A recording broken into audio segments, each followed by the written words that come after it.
Nós vamos dar continuidade à nossa série de sermões. Nós vamos ler do verso 17 até o versículo 24. Dessa feita, concluindo mais uma sessão do livro do Salmo 119. São 22 sessões, cada uma com 8 versículos. Então nós iremos concluir dessa feita, seguindo nossa série de sermões, o versículo 24. Mas leamos a partir do verso 17 para contextualizarmos nossa mensagem essa manhã.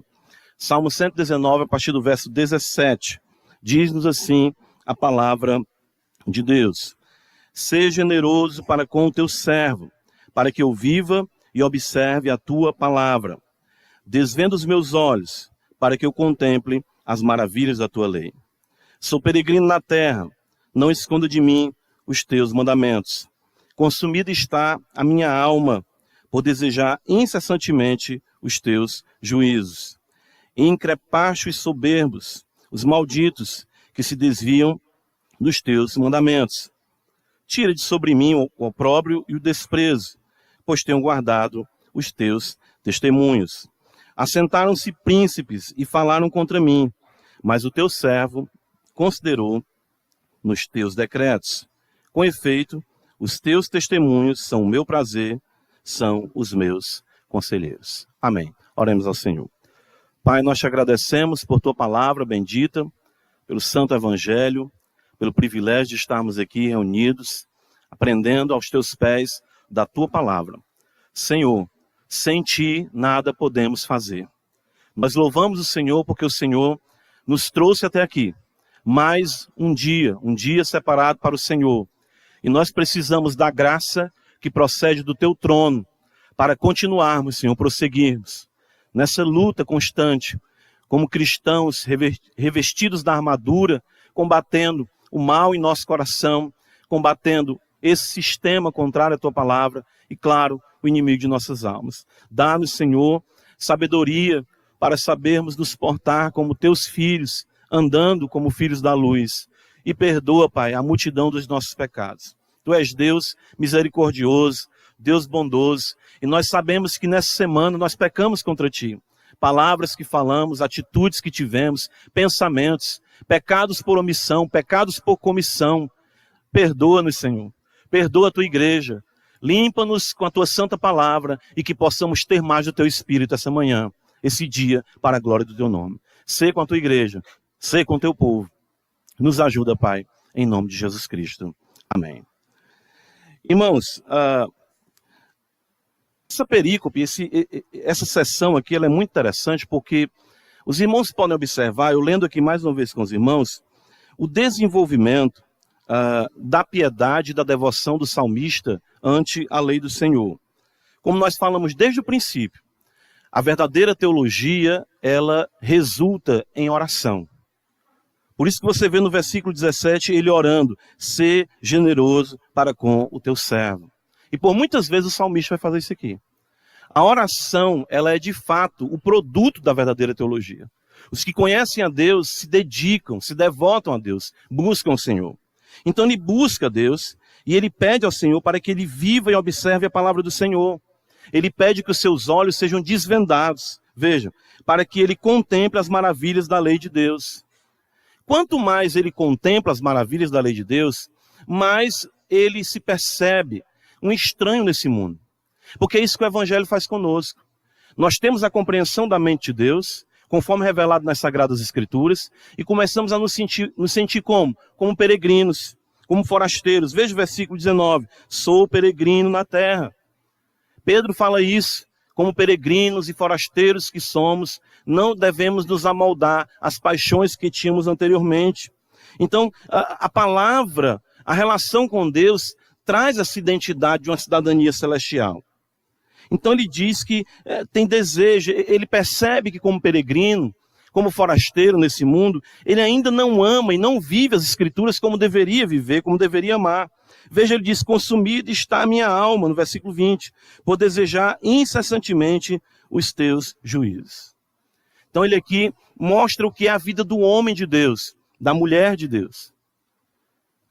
Na contraparte, ou seja, o contraste da vida daqueles que servem a Deus, é a vida daqueles que não temem o Senhor. E ele coloca isso em paralelo. Veja o versículo 21, ele diz: increpastes soberbos, os malditos que se desviam dos teus mandamentos. Então ele observa também aqueles que não fazem caso da palavra de Deus. Ele diz que Deus censura essas pessoas. Deus as chama, na Escritura, de soberbas e malditas. E nós consideramos isso aqui, a soberba como a essência do pecado e a maldição que se encontra sobre aqueles que ainda não conhecem a Deus. Então perceba como o pensamento de Davi aqui é coerente, é linear. Ele vem desenvolvendo isso aqui, o Espírito Santo conduzindo ele. Então ele diz: o Senhor censura os soberbos, os malditos, e eles se desviam da tua palavra. Se desviam dos teus mandamentos. Diferentemente de Davi, que a sua alma ardia. Ele tinha um desejo, um anelo de obedecer à palavra de Deus, de ter uma vida de oração. Ele entendia que não pertencia mais a esse mundo. O que é que acontece então? O conflito inevitável. Versículo número 22, ele diz: tira de sobre mim o opróbrio e o desprezo, pois tenho guardado os teus testemunhos. E nós consideramos aqui o que é o opróbrio e o que é o desprezo. O que é o opróbrio? Como nós falamos, a desonra, a calúnia, a difamação, a maledicência, o destruir da reputação do salmista que estava acontecendo aqui. Então ele percebe que esses soberbos, esses homens soberbos, eles estavam aqui agindo contra ele, lançando sobre ele opróbrio e desprezo, desdenhando o servo de Deus, porque isso é o que a descendência da serpente faz com a descendência de Cristo. Está estabelecido desde Gênesis 3,15. Nós vimos isso. Porém, inimizade entre ti e a mulher, entre a tua descendência e o seu descendente. Então o conflito é inevitável. Nós vivemos num mundo em que seremos sempre perseguidos. Nós afirmamos isso aqui. Então isso vem por essas armas carnais. Lembra que nós consideramos? A língua.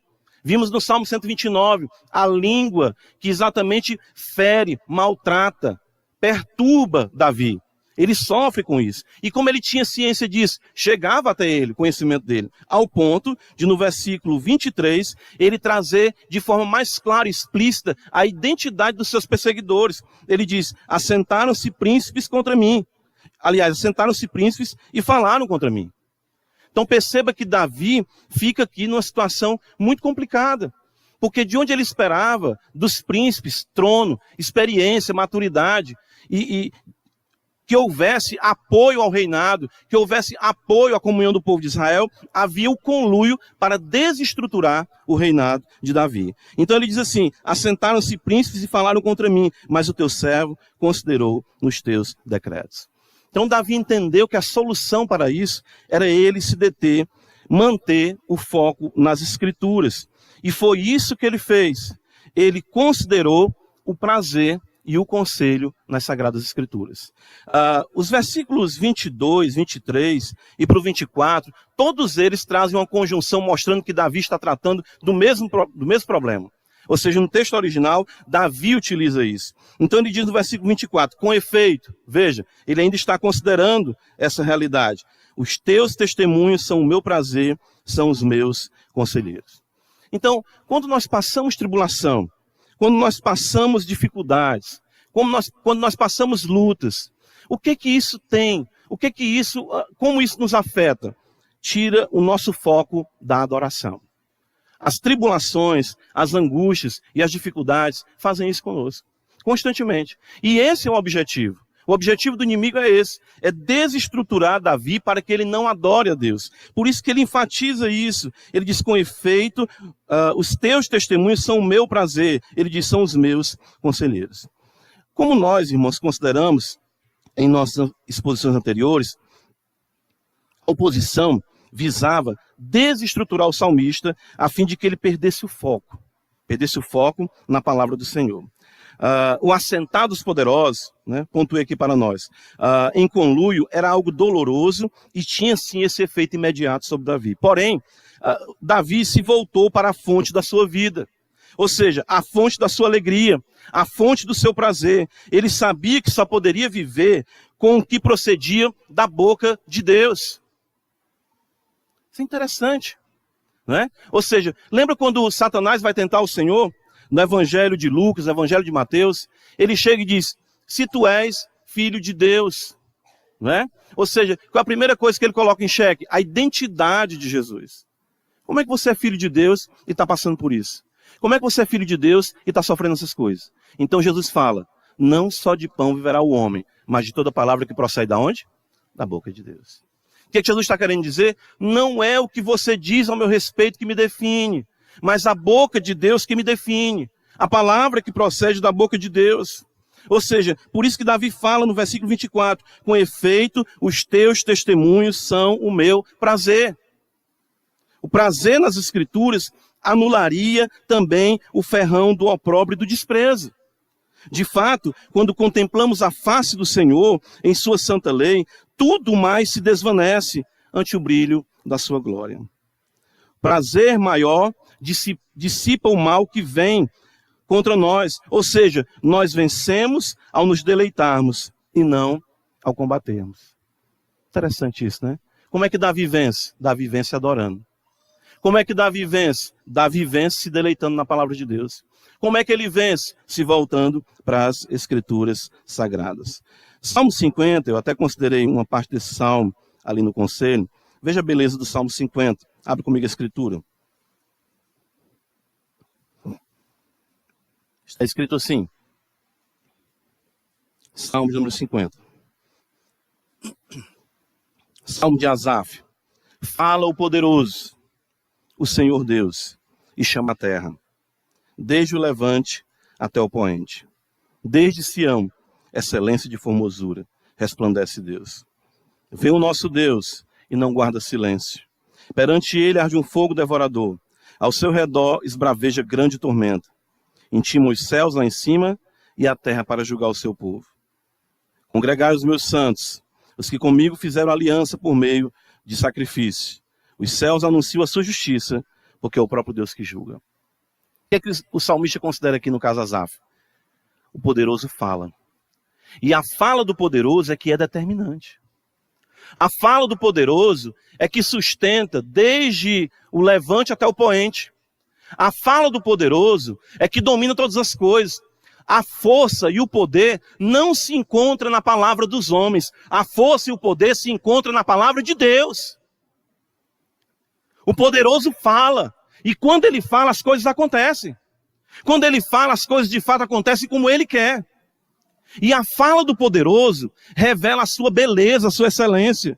Veja o versículo 2. Desde Sião, excelência de formosura, resplandece Deus. E o que Deus tem a nos dizer? Deus tem a nos dizer que Ele é belo, que Ele é excelente, que Ele é digno de adoração. Por isso que ele aqui no Salmo 50, o salmista, ele congregai os meus santos, o meu povo que faz aliança comigo, que fez aliança comigo por meio de sacrifício. Para o quê? Para adoração. Irmãos, vençam no deleite, vençam no prazer, vençam na alegria da santa palavra. Ou seja, as lutas que nós enfrentamos, nós devemos vencê-las nos deleitando nas Sagradas Escrituras. É isso que nós vemos Davi dizendo aqui no versículo 24. Veja, mais uma vez no Salmo 119. Com efeito, os teus testemunhos são o meu prazer. Nós temos que rogar a Deus, irmãos, para nós não perdermos o foco. Como diz Neemias, a alegria do Senhor é o quê? Nossa força. O que nos desestrutura exatamente é quando nós tiramos o foco do Senhor. Porque da boca do Senhor procede toda sorte de bênção, mas da boca dos ímpios toda sorte de maldição. Quando nós tiramos os olhos da boca do Senhor e colocamos na boca dos ímpios, nós perdemos o foco. Isso nos desestrutura, isso nos abala. Mas quando nós adoramos o Senhor, contemplamos sua palavra, nos alegramos nele, o ferrão do opróbrio, do desprezo e o conluio dos poderosos é anulado. Satanás, ele sabe disso, irmãos, por isso que esse é o seu maior empenho, esse é o seu ardil. Interessante que escrevendo aos Coríntios, o apóstolo Paulo, 2 Coríntios, abre comigo a escritura, veja, é tão importante isso aqui, porque nós muitas vezes, eu creio que como reformados, nós ignoramos também as artimanhas de Satanás. E Paulo disse que nós devemos estar preparados para lidar com as astúcias do diabo, permanecermos firmes no dia mau. 2 Coríntios capítulo 2, o apóstolo Paulo, alguns vão até entender que aqui seja a restauração do irmão, que é chamado de irmão imoral, em 1 Coríntios 5. Mas olha o que ele fala em 2 Coríntios capítulo 12, a partir do verso 5. Ora, se alguém causou tristeza, 2 Coríntios 2,5, não fez apenas a mim, mas para que eu não seja demasiadamente áspero, digo que em parte a todos vós. Basta-lhe a punição pela maioria. De modo que deveis, pelo contrário, perdoar-lhe e confortá-lo, para que não seja o mesmo consumido por excessiva tristeza. Pelo que vos rogo, que confirmeis para com ele o vosso amor. E foi por isso também que vos escrevi, para ter prova de que em tudo sois obedientes. A quem perdoais alguma coisa, também eu perdoo. Porque de fato, o que tenho perdoado, se alguma coisa tenho perdoado, por causa de vós o fiz na presença de Cristo. Então Paulo está dizendo para esse irmão ser perdoado. Esse irmão tinha dito provavelmente coisas duras contra Paulo. E ele havia recebido a censura da igreja. E Paulo então diz, se ele está arrependido, se ele está realmente transformado, recebamos o irmão, ele diz. Por quê? Aí ele vai dizer no versículo 11, para que, com que objetivo? Satanás não alcance vantagem sobre nós, pois não lhe ignoramos os desígnios. Sempre, entendam isso, a ação do maligno será em perturbar a paz e a comunhão da igreja. E nós temos que ter cuidado com isso. A semelhança de Neemias, irmãos, eu lembro dessa fala de Neemias, nós não devemos descer da obra que estamos empenhados para considerar as conspirações dos soberbos. É isso que Davi está dizendo para nós. Considere nos testemunhos do Senhor. Considere na palavra do Senhor. Ele diz que devemos buscar cada vez mais ver o invisível na revelação bendita, a fim de sermos tomados da plenitude de Deus. Salmo 119. Só mais um ponto que eu quero considerar com os irmãos, versículo 24, porque Davi diz que os testemunhos do Senhor são o seu prazer e são também os seus conselheiros. Veja, versículo 24, com efeito, os teus testemunhos são o meu prazer, são os meus conselheiros. E aqui é algo importante, eu lembro, logo no começo da minha caminhada cristã, passando lutos, todos nós passamos, né, em muitas áreas de nossas vidas. E um pastor amigo chegou para mim e ele disse para mim assim, André, não tome nenhuma decisão agora. Aí eu olhei assim, não tinha ouvido aquilo, era no começo da caminhada. Eu disse, mas por que está acontecendo isso? Acontecendo, eu estou sofrendo. Não é sábio nós tomarmos decisões nos momentos de aflições e de perseguições. Geralmente as aflições e perseguições têm a capacidade de nos desnortear. Ou seja, no afã dos problemas, nós queremos solucioná-los. No afã das dificuldades, nós queremos agir. Porém, o que é que Davi diz no versículo 24? Os teus testemunhos são os meus conselheiros. Ou seja, Davi aplicava a palavra à sua vida e pedia a Deus graça para agir com sabedoria. São nesses momentos, irmãos, que nós tomamos as piores decisões. Eu não sei que tipo de luta você está passando, se é no seu lar, se é no seu trabalho, se é na sua escola, se é na igreja. Antes de tudo, considere o que procede da boca de Deus. Considere o que procede do Senhor. Pese e pondere tudo em oração. Porque somente os loucos agem de forma translocada. E nós, como crentes, somos chamados a ponderarmos as coisas. E não de forma alvoroçada, tomarmos as nossas decisões. Nós temos a mente do Senhor. Nós temos o Espírito do Senhor. Nós temos o conselho do Senhor, revelado para nós tudo isso na santa palavra de Deus. Escrevendo aos Coríntios, mais uma vez, né, dessa feita primeira epístola, Paulo vai dizer, veja 1 Coríntios, essa é uma dificuldade, irmãos, que eu creio que todo crente enfrenta, nas mais diversas lutas que nós enfrentamos em nossa vida. Ou seja, de nós aprendermos a aplicar o Evangelho a todas as circunstâncias do nosso viver. Peraí, deixa eu ver isso aqui. Deixa eu analisar isso aqui. Né? Quem sempre me ajudou muito nisso foi minha esposa. Né? Às vezes eu estava com um afã de fazer uma coisa, mas isso aí não está certo. O que é que a Bíblia diz? O que é que a Escritura diz? O que é que a palavra diz? É assim que Cristo nos ensina. Nós queremos as resoluções, mas não queremos as resoluções que procedem muitas vezes de Deus, porque elas demoram mais um pouco. Elas nos aconselham, principalmente, a nós termos, sabe o quê? Paciência. 1 Coríntios capítulo 2, Paulo diz assim, no versículo 13, disto também falamos, não em palavras ensinadas pela sabedoria humana, mas ensinadas pelo Espírito, conferindo coisas espirituais com espirituais.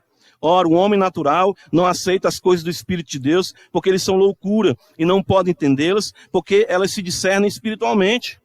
Porém, o homem espiritual julga todas as coisas, mas ele mesmo não é julgado por ninguém. O homem espiritual julga. Antes de abrir a sua boca, ele julga.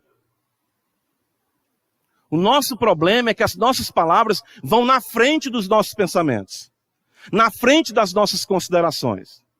E nós falamos o que vem. E é muito difícil, às vezes, essas palavras voltarem. O salmista, em meio à oposição, ele considera o conselho das Sagradas Escrituras. E como isso é importante, irmãos. Como isso é determinante, tanto para a sua alegria, como para os seus caminhos. Tanto para a sua alegria, como para os seus caminhos. Ou seja, o homem tolo é conhecido pelo precipitar das suas palavras. Precisamos da sabedoria de Deus para vivermos neste mundo mau. É muito fácil nos valermos das armas carnais e assim desagradarmos a Deus. É muito fácil. Lutar carnalmente, eu já nasci profissional nisso aí. Saber fazer o mal, ninguém precisa me ensinar. A Escritura diz que nós que sabemos fazer o mal, ou seja, é que não sabemos como proceder de forma que agrada a Deus. Ou seja, porque o mal inerente a nós, desde a nossa concepção, está aqui. Então isso que você pensa fazer, eu sei fazer pior. Eu como pecador. Mas o que Paulo diz em 2 Coríntios capítulo 10? As armas da nossa milícia não são o quê? Carnais. As armas dos ímpios são carnais. Opróbrio e desprezo. Está escrito aqui no Salmo. Mas as armas dos justos são o quê? Palavra e oração. O crente vence de joelhos, de olhos fechados e considerando a mente do Senhor. Se você se dedicar ao Senhor, orar ao Senhor, ler a sua palavra, jamais o mal que existe inerentemente em você por conta de ser um homem caído, prevalecerá no seu coração. Qual o objetivo, então, disso tudo, não é? Lembra que o texto, estou lembrando aqui da história, fazendo alusão, existia todo tipo de conspiração para que Neemias não executasse a obra que ele estava fazendo. E teve um dado momento que os conspiradores chegaram e disseram assim, olha, fulano quer falar contigo lá no templo. Aí Neemias, lá no templo? Mas ele não podia entrar no templo. Ele disse, eu entendi que aquilo era uma cilada para que eu me colocasse na contramão da vontade de Deus e atraísse, claro, o desagrado do povo sobre mim. Existe tudo isso, irmãos. Ou seja, o objetivo desse tipo de atitude é lhe desestruturar para que você use as armas carnais, você se coloque na contramão, ou seja, desagradando a Deus, e assim o propósito dos opositores, influenciado pelo opositor, que é o maligno, obterá êxito. Irmãos, consideremos o que a palavra tem a nos dizer em todas as circunstâncias. Sei que muitas vezes as perseguições são tão intensas que nos perturbam a ponto de nos desorientar. Isso acontece. Mas corramos para Deus, corramos para a sua santa palavra e pautemos nossas vidas pelo que vem da boca de Deus e não pelo que provém dos lábios enganosos. Eu preciso do que está escrito, não do que se desenrola nas conversações torpes. Os lábios dos opositores, a língua enganosa, é isso que unicamente produz com sua maledicência. Ou seja, a desorientação e a tentativa de colocar o servo, a serva, os servos de Deus na contramão da vontade do Senhor. Irmãos, nós venceremos nos deleitando. Eu creio que aqui é que está o grande diferencial de Davi, sabe? Eu estava lendo exatamente esse texto, e Salmo 27, abre comigo a escritura, para nós concluirmos a última referência. Davi foi um homem diferenciado, pecador, mas um homem diferenciado, porque ele levava para Deus as suas frustrações, e ele sabia esperar em Deus nas suas lutas e perseguições. Olha o que está escrito. O Senhor, Salmo de Davi, o Senhor é a minha luz e a minha salvação. De quem terei medo? O Senhor é a fortaleza da minha vida. A quem temerei? Quando malfeitores me sobrevêm para me destruir, meus opressores e inimigos, eles é que tropeçam e caem. Ainda que um exército se acampe contra mim, não se atemorizará o meu coração, e se estourar contra mim a guerra, ainda assim terei confiança. Olha o que ele pede do versículo 4. Uma coisa peço ao Senhor, e a buscarei. O que é? Que eu possa o quê? Morar na casa do Senhor todos os dias da minha vida, para contemplar a beleza do Senhor e meditar no seu templo. Como é que Davi vence todo o empenho contra ele? Adorando a Deus. Considerando na palavra de Deus. Como é que Davi vence tudo isso? Considerando a mente de Deus. Ele sabe de uma coisa? Pode acontecer o que acontecer, as perseguições podem ser da natureza que forem, o opróbrio, o desprezo. Uma coisa eu peço a Deus, eu quero é louvar o Senhor. Eu quero é engrandecer o Senhor. Eu quero é bendizer o seu nome. Porque eu sei que o Senhor é a minha luz, ainda que esse contexto seja de trevas. Eu sei que o Senhor é a minha salvação, embora o adversário busque a minha perdição. E eu sei que o Senhor é a minha fortaleza. E eu quero unicamente o quê? Adorar. Davi se volta para os mandamentos do Senhor. Versículo 24. Com efeito, os teus testemunhos são o meu prazer, são os meus conselheiros. Nós venceremos nos deleitando, nós venceremos nos regozijando, venceremos não lutando as lutas carnais, mas sim contemplando a beleza de Deus em sua santa palavra, buscando dali sabedoria, graça nos seus santos testemunhos. Amém, irmãos. Vamos orar ao Senhor. Muito obrigado, Senhor, porque a tua palavra é a verdade. E nós precisamos de ti. Ajuda-nos, Senhor, para que nós mantenhamos o foco na tua beleza, adorando o Senhor em espírito e em verdade, no poder do Espírito Santo. Não deixe de forma nenhuma, ó Senhor, perdermos esse foco, mas termos o prazer nos teus testemunhos e, de fato, buscarmos os conselhos que procedem da palavra do Senhor. Em Cristo Jesus, Pai, nós choramos. Amém.